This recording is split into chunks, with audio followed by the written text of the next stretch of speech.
David DeSteno, welcome to the show. Hi, thanks for having me on. So you got a new book out. It's called Emotional Success: The Power of Gratitude, Compassion, and Pride. So the problem you're trying to tackle in this book is that as human beings, we have a tendency, we have to resist immediate temptations in favor of long-term goals. If we want to, save money, get a job, etc. But that's hard to do. What makes resisting temptations in favor of long-term goals so difficult? Well, the brain kind of has this, people call it a glitch, and I think in our modern world, it is a glitch built into it where we tend to discount the value of the future. And at low levels, valuing rewards or gains in the present over gains in the future makes some sense. A bird in the hand, I know I've got something today versus trying to strive for something in the future can be okay.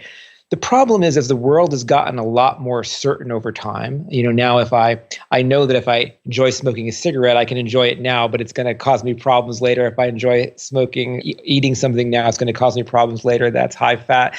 If I spend all my money on the new iPhone now, I can enjoy that now, but it's going to do me, wonders if I put it into my 401k in the long term. Because the world is more sure of what the long term is going to bring, investing in the long term, sacrificing pleasures in the short term is a really important strategy for success. You see it in things like the concept grit, where we have to persevere to now sacrifice, practice hard, develop our skills, whether it's athletics or abilities at work to persevere in the long run. That surely predicts success. But because our mind still has this glitch, which wasn't a glitch evolutionarily speaking in the bygone days, but is now, it's just built into us to want what we want in the moment and to enjoy it and to not place as much emphasis on what the future will bring given some sacrifice in the moment. Right. So that's why what makes losing weight hard, because that brownie, it tastes really good now. Yeah. And it made sense, right? In the old days when you weren't sure there was going to be a nice high fat, high sugar thing to eat tomorrow, why not eat 2 or 3 of them right now if you had them? But as you're saying, where things are more available to us, that's a problem. But we still have this bias built in to, watch TV rather than go to the gym, to spend money rather than save it. So the typical approach whenever, say, we have a long-term goal, but we have these immediate temptations that can throw us off track, is we use willpower, like we exert ourselves. We use discipline and flagellate ourselves and put on hair shirts and things like that. But why, you argue that doesn't really work very well. Why not? And despite that being the typical approach most people take. Yeah, it doesn't. And it's not just my opinion. If you look at the data out there, so psychologists would conduct studies where they'd follow people in their daily lives for weeks at a time using mobile technology. And what they found is that, 1 out of every 5 times we try to resist a temptation that's getting in the way of a long-term goal, we fail. And if we're tired or we're stressed or we're busy, those stats are even worse. And for really meaningful goals, things that we really care about, it's abysmal. So I'll give you an example. 8% of New Year's resolutions are kept till the end of that year. 25% are gone by the first week. And so I think it's just objectively true that we have a problem with self-control because of that glitch built in. And why is it that problem? It's because this strategy of kind of using willpower, trying to convince ourselves that saving money, that eating healthy, that studying or working hard to develop a skill that'll get you ahead at work, is using willpower to get there is the right way. We're using tools that are fragile and that are potentially really harmful. So besides the fact that they fail quite often, one thing that we know is we often talk ourselves out of things. We often forgive ourselves for our failure. So, one thing we study in my lab is cheating. And what we'll find is that, if people are given a task where they can cheat on something, they'll cheat 90% of the time on these little things. So we basically say, here's a coin, flip the coin. If you get heads, you're going to do this fun task. If you do tails, you're going to do this god-awful long task. And then we leave them alone. And what we find is that, 90% of them report that they got the short task, right? Which is just statistically impossible, but we watch them on hidden video anyway. What happens is they don't flip the coin. They just tell us they did. And if you ask them later, how did you behave? What people will say is, oh yeah, I behaved fairly. But if you have them watch somebody else cheat in exactly the same way, they'll condemn them for it, right? That's hypocrisy right there. And what we find out is that if we have them make that decision of whether or not what they did was fair when they actually did cheat, if we prevent them from engaging in kind of reason or rationalization, they actually know what they did was unfair. But if we give them a few minutes to think about it, they'll create a story for why it was okay. They'll say, well, normally I wouldn't cheat, but today I had an appointment that I just couldn't be late for. Or, that guy who was sitting next to me, I kid you not, they said, the guy who was sitting next to me, I know those long problems had to do with like math and logic, and he looked like he was an engineering major. And so if I gave myself the easy task, I know he was going to get the other one, and he'd probably be happier getting that long task. And so, this is a long-winded way of saying what we do is we convince ourselves why it's okay to give in, why it's okay to eat the extra brownie, why it's okay to not go to the gym, why we deserve to spend our money rather than save it. And if we do that, then we're not even going to bother to invoke willpower in the first place, even though it is fragile. And so I think relying on this idea that humans are like computers, where if we just use logic, we can convince ourselves to do the right thing. And if we have enough willpower, we will, is a really misguided premise. Okay, so let's recap there. So when we exercise willpower, is that like an executive function? Like we have to think about it and use our reason in order to apply it? Is that Yeah, exactly. I mean, willpower basically comes from exactly what you're saying, this part of the mind that we psychologists term executive function. It's named really well. The mental executive is kind of like the boss at work. He tells all the subordinates what they should do. And so what you're doing is you're like, yeah, I really don't want to go to the gym. I really want to stay home and watch TV or go out to dinner or whatever it might be. But I know I should, and so I'm going to force myself to do it. And the problem there is your body is always in a state of tension. You have one thing that you want to do that you are trying to overrule. And what that does is it causes stress. And we know that over time, stress in the body causes a lot of negative health outcomes. And so there's this really great study by a guy named Greg Miller at Northwestern in Chicago, where he looked at kids from disadvantaged backgrounds who were kind of using willpower and executive function to kind of get ahead academically and in life. And what he found is that, yeah, they were able to do it, but there was a cost because of the stress that they were under and always trying to suppress desires to do something else.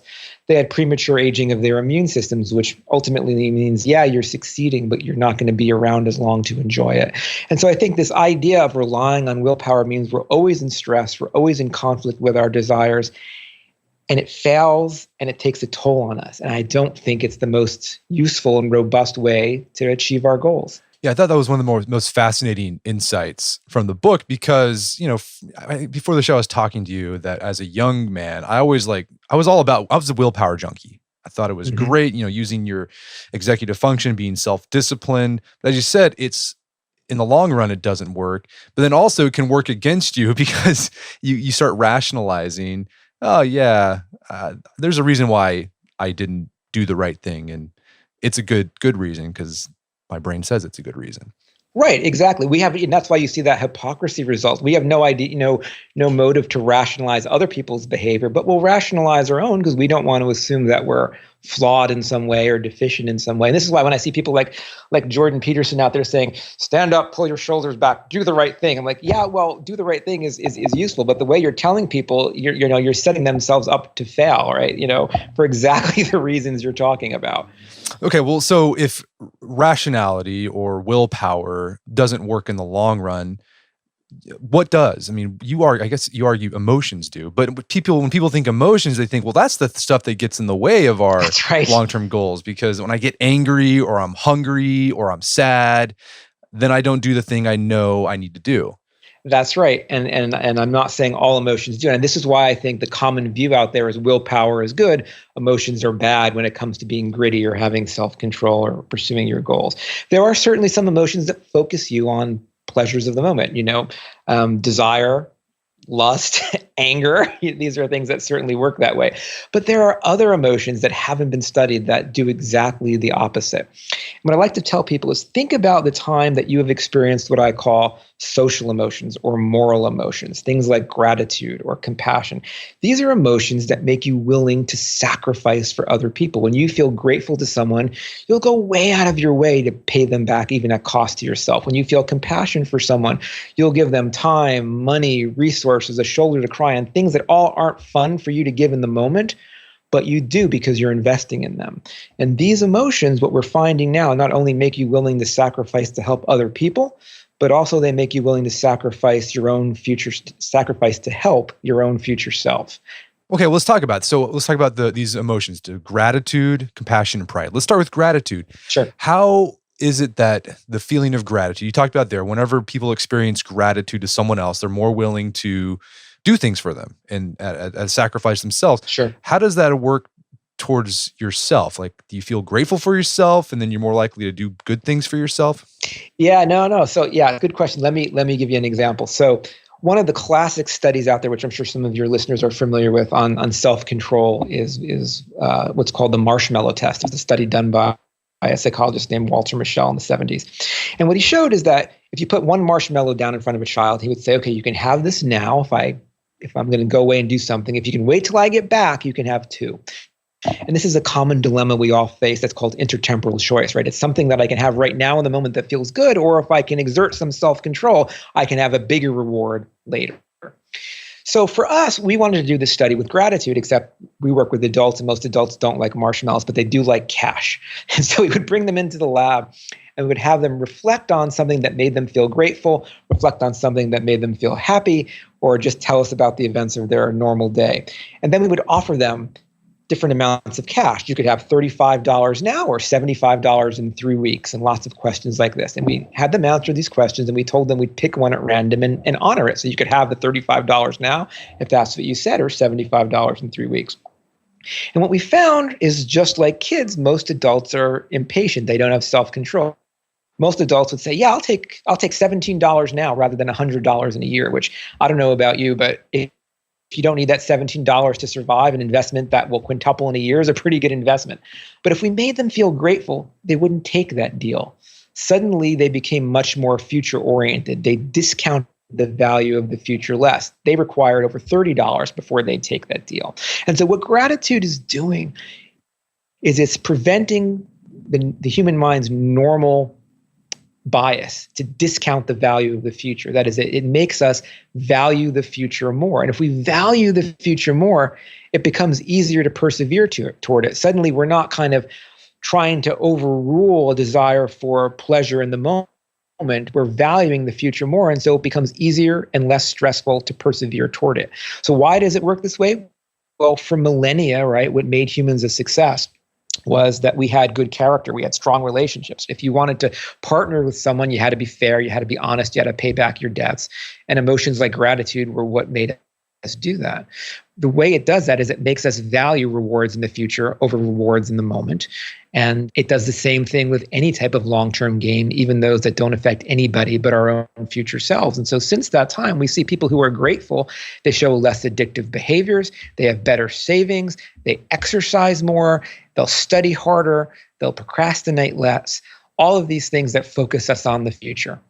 Well, it's kind of weird because that gratitude makes us focus on the future, because gratitude, often when you think of being grateful, you're looking in the past and saying, well, I'm grateful for that thing that happened. That's exactly right. But if you think about the reason the human mind has emotions, if they're focused on the past, it's not useful. That's done. The reason we have emotions is because they're designed to shape what we do next. They're designed to influence our behavior in an adaptive manner. So, if you're feeling frightened and you're in a dangerous environment, when you feel that fear, it makes you much more careful. It makes you much more ready to respond to threats. So what about gratitude? Well, if you think about it this way, so if you gave me $10 today and I borrowed it from you and I didn't pay you back, I'd be ahead $10.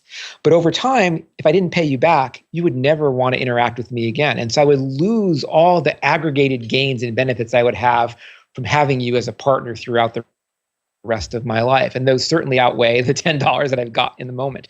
And so what gratitude does is, yes, I'm grateful to you for something in the past, but the reason I feel that emotion is because it makes me more willing to then pay you back, which ensures my future success by keeping that relationship strong. That's crazy. So is it just as simple as you just start keeping a gratitude journal and eventually you start seeing yourself have more self-control? Yeah, in fact, we followed people. We didn't do gratitude journals, but we followed people through 3 weeks of their daily life. And we charted every day the intensity of gratitude they felt and the intensity of happiness they felt and other emotions.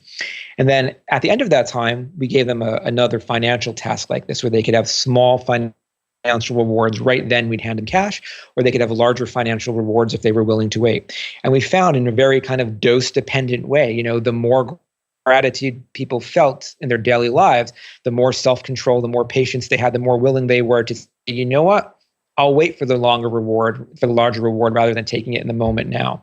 And what that suggests then is if daily gratitude predicts your self-control, then if we can amp up your daily gratitude, you're going to have more self-control. And so we're doing those studies now where we can actually look up people, if we have them daily reflect on things for which they're grateful for, make it a normal part of their daily life.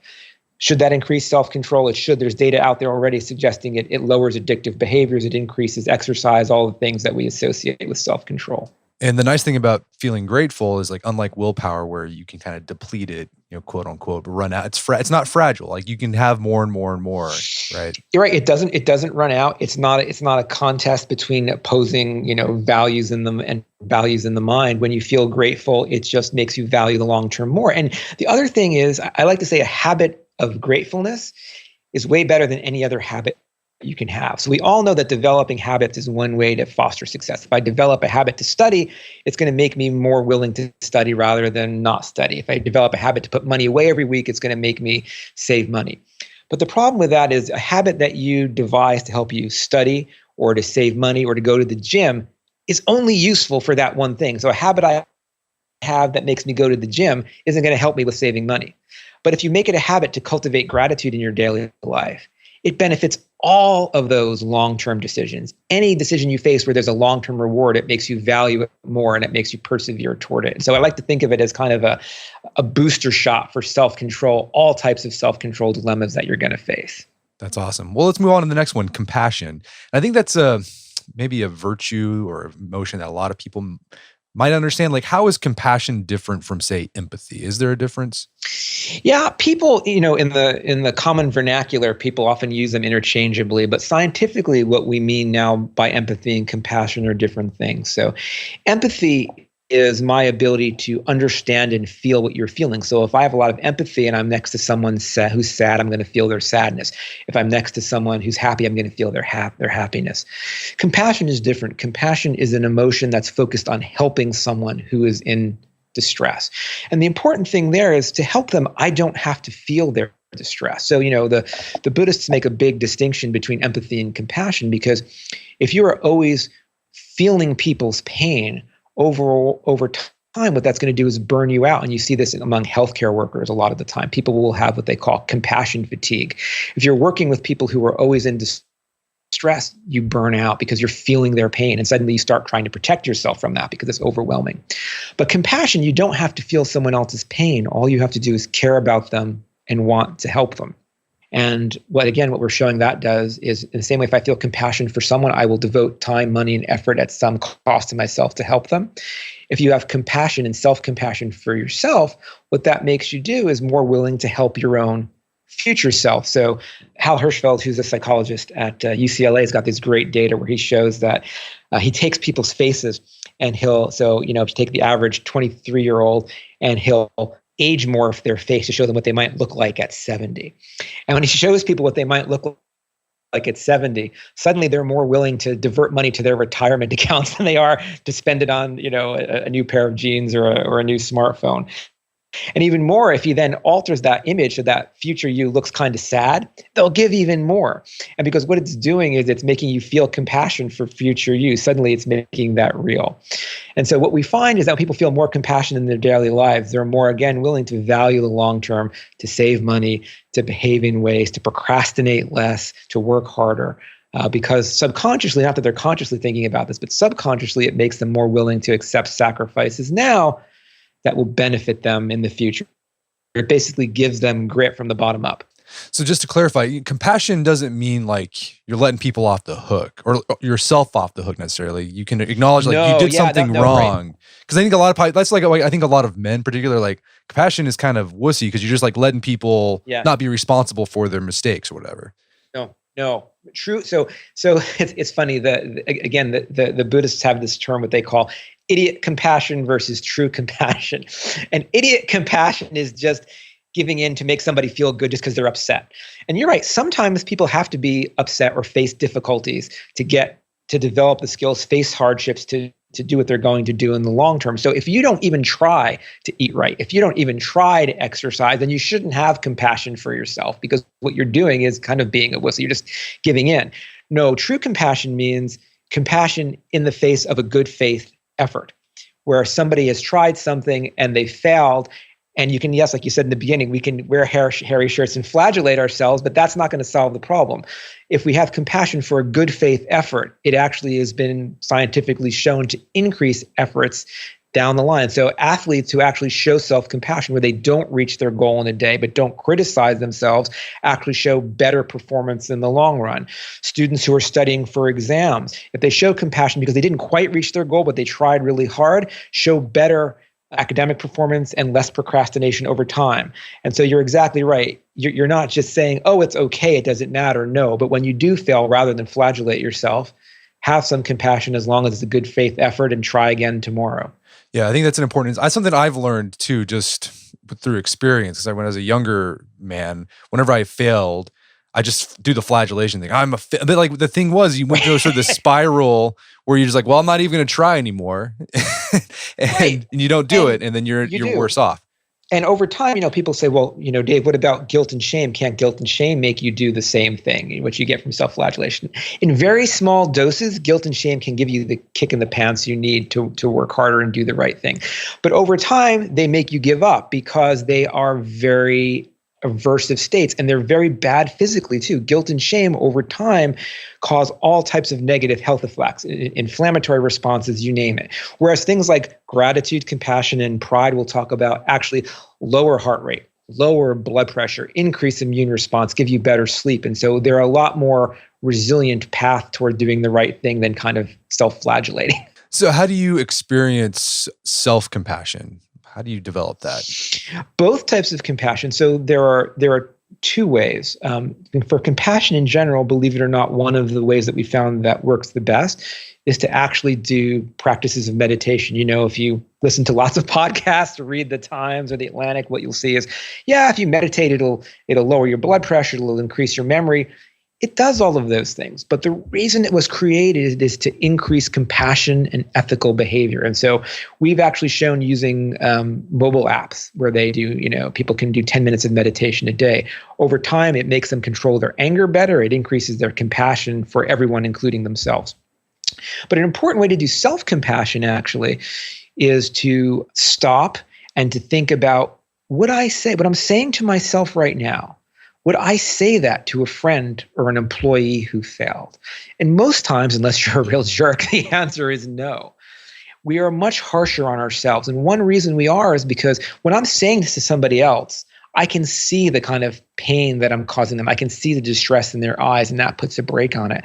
When I'm criticizing myself, I don't see that because I can't see my own face. And so one tactic that I encourage people to use is to actually stop and think about, would you say to somebody else? And if not, what would you say to them? And say that to yourself, because we tend to just be harsher on ourselves more often than not because we don't see the emotional damage that we're causing. We don't see the pain we're causing.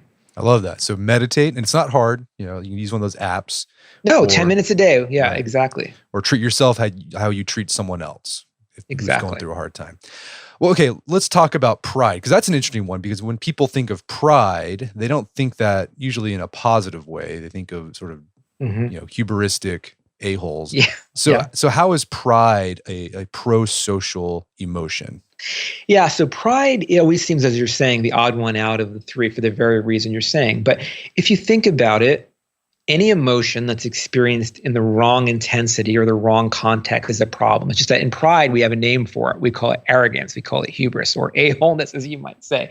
Even happiness, if you experience it when you shouldn't, or in too intense a degree, we call that mania, right? It's a disorder. And so that's no different with pride. The trick about pride is if it's authentic, if it's calibrated to the sense that I've worked hard to develop a skill or an ability that other people value, that's useful. And feeling proud of that is an important marker, right? It makes us willing to keep going, to keep developing that skill because others around us value it. If you're a dad or a mom, and you have a young child, that young child is going to be looking to you when he or she does something. They're going to be looking for praise. And if you give them praise, it marks that behavior as something that this family unit or this culture values, and they become proud of it. The negative side of that we call peer pressure. But the positive side of that is the way that we can encourage people to build skills. And so in our experiments, what we'll do is we'll bring people into the lab and we'll have them work on tasks that we call visuospatial ability, something that nobody knows anything about or cares a lot about. And we'll give them feedback that they're doing really well on the test in a way that makes them feel pride. And when they feel pride for this ability, because those people around them are admiring it, suddenly they'll devote more time and energy, 40% more on average, to work toward and hone these skills. Why? Because other people around them care about it, and that must mean it's important. Harkening back to what I was saying with gratitude, what leads to success is that other people value an ability. They want you on their team. They think you're a good partner. And what pride does is it marks an ability that others around you value, and it pushes you to develop that skill and to internalize that this is something important. And in that sense, it's a hugely motivating emotion. So I think one of the key differences of your approach you're advocating here and say typical approaches. I think the typical approach is self-improvement, self-control is a very individual task, something you do in the closets of your soul or whatever. Yeah. But you're arguing that if you really want to have lasting success and with your self-control, it has to be a social experience. So what role do social connections play in all of this? Yeah, and that's a very important part of this perspective. And if you think about it, right, why did self-control originally evolve? It didn't evolve so that you could save money, so that you could, study for exams, so that you could complete the whole 30. The reason it originally evolved is so that you would develop good moral character, the things we talked about. You would be fair, you would be honest, you would keep your promises, you would work hard to develop a skill that others admired. That's why self-control came about, and it was these emotions that undergirded that. The important part about it then is because it really comes from this social milieu, is when we practice these emotions, they not only give us grit, right? They also give us what I like to say, they also give us grace. That is, they give us a character that others admire, that others want to connect with. And that in and of itself reinforces our success. David Brooks likes to talk about a division between between resume virtues. Those are the things that we need to get ahead at work, like nose to the grindstone, be aggressive, work hard. And eulogy virtues, those things that we want to be remembered for, things like being fair, being kind, being generous. And he laments the fact that we've structured our careers and our lives such that these two are separate. And I think that's true. They're separate not because they're inherently separate, but because it's the way we tend to think about the world. If you practice cultivating compassion and gratitude in your life and a true pride in your abilities, those aren't separate virtues. Those emotions are going to make you behave in ways that give you more self-control and more perseverance and more grit, but at the same time, they're going to make you behave in ways that draw other people to you and that reinforce those social relationships and give you a much more balanced success and a higher sense of well-being. One of the biggest problems people are facing right now in the world, especially the workplace, is people are lonely. More than 53% of people report being lonely in their public lives, especially and in their careers. And it's because of the way we're pursuing success with this nose to the grindstone. It's all about me. I'm going to focus on my executive function. And we're suppressing these emotions that have undergirded success in the social realm and the individual realm for decades. And that's probably why things like Alcoholics Anonymous, Weight Watchers, like those things work because you're embedded with a community of people who are supportive and you can experience those social emotions. Yeah. If you look at them, none of those groups tell you use more willpower to not drink or not shop or whatever it may be, because they know that doesn't work. They have things like gratitude journals. They have things like showing compassion to each other and supporting each other, pride and sobriety coins. Those emotions are a stronger, more reliable source. And the reason they build self-control is not only do they make the mind value the future more, but they build those social relationships that reinforce success. So, people talk about grit being important for success. And it is in terms of the executive function route. But one thing we know about grit is those people fail less because they're working really hard. But when they do fail, it hits their well-being 120% more than the rest of us. And it's because they don't have those social connections to support them when they fall. And it's because of this kind of, atomistic, I'm going to do it myself. I don't care. I'm just going to work all these hours and suppress my, social emotional side. It becomes a very tenuous route. When you do fail, when those hard times come, you're not going to have the tools to help you be resilient. So that could mean, so what you were saying is you need to get embedded in a social group if you really want to have that success with yourself, long-term success with your self-control. So that could be like joining a CrossFit gym if you're trying to exercise regularly. It can be, but it doesn't even need to be. So it can be the people who are doing the same thing with you, but it doesn't have to be. It can be any strong social relationships in your life. So even if you're the only person in your group of friends who's going to the gym, if you have other group of friends around you, what those will do is just give you the support. They'll enhance your these moral emotions in you daily, which will help you go to the gym. So think about it this way. Within a social network, emotions spread. And so if I'm feeling grateful today, that's going to make me want to invest in other people. And so I'm going to help you if you come to ask me for something. And then you're going to feel grateful to me. And so suddenly you're going to feel grateful because I felt grateful. And that gratitude you're going to feel is going to help you with all of your self-control problems as a whole.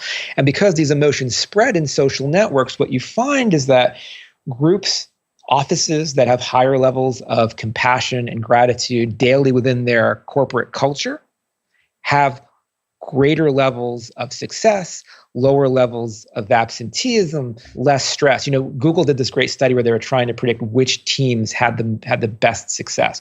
They thought it was going to be technical prowess. That wasn't it. The number one predictor of which teams had the best success was which managers fostered a culture of empathy and compassion on their teams. What that meant is which teams felt like the others around them cared about them, were going to have their backs, cared about their social lives, cared about their goals, and would support each other. Those teams did way better than did teams where it was, every person on it for themselves trying to, outshine his or her partners.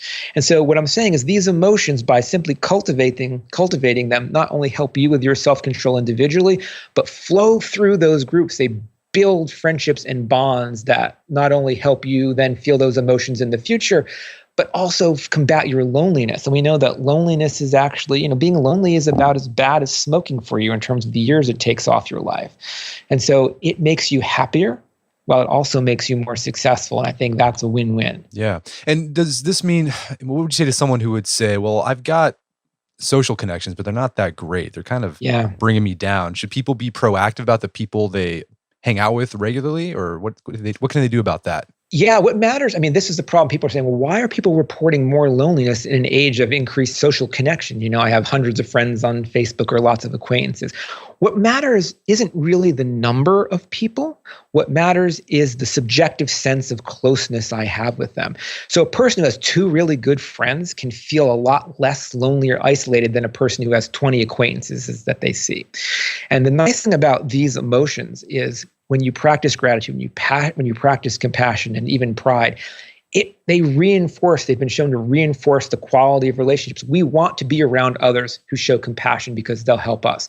We want to be around others who have authentic pride and have good abilities. In fact, we've shown that in our lab. We bring people into teams, and the people who are showing authentic pride quickly rise to a leadership role, and others don't think they're jerks or a-holes. They actually value them as long as the pride they're showing is related to their skills and success. And so what really matters, and the advice I'd give your listeners, is by using these emotions, you're going to find who are your true friends, and even the friends that are on the boundary, that are acquaintances. If you start showing them compassion and empathy and pride, as long as they're good people, it's going to reinforce those relationships and make those bonds closer. And it's really the closeness of the bonds, not the number of bonds, that matters. So I know we've been kind of dogging on willpower. Yeah. But like what purpose does it serve? If it's not that great and it's fragile in the long term, like why does it serve a purpose? Yeah, it serves a purpose. And so please don't leave this podcast episode thinking that I'm saying you should never use willpower. In the battle to kind of reach our goals and to be future oriented, we need every weapon in our arsenal.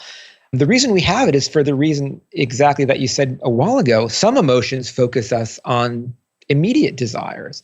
And so what's happening in any instance where we're trying to decide, should I save money for the long term or spend it now? Should I go to the gym or should I just blow it off and eat the extra Ben and Jerry's now? Is on a very rational executive function, kind of prefrontal cortex level. We're trying to make that decision. And we're also making it at an intuitive level. And so because we have two different roots, we have two different ways of thinking about it. We have emotions that focus us on immediate pleasures. We have emotions that focus us on long-term goals. Willpower does the same. And so the reason we have willpower is so we can overrule some emotions if we're showing the wrong ones. The problem is that willpower route just tends to be weaker than the emotional route for the reasons I've said. And so the reason we have it is because it can be useful. It can be a corrective device if we're giving in to desire. My argument is if you cultivate the right emotions, you're not going to give in to desire. But the reason we have it, willpower, is we don't always have the right emotion. And so it can definitely serve a purpose. It's just that it's weaker and it causes more stress to use that route than the social emotion one. Okay, so what you're saying here then is you can use your willpower if, say, you're feeling angry, right? Mm-hmm. Use your willpower in that instance because you know anger is going to cause you to make the bad decision.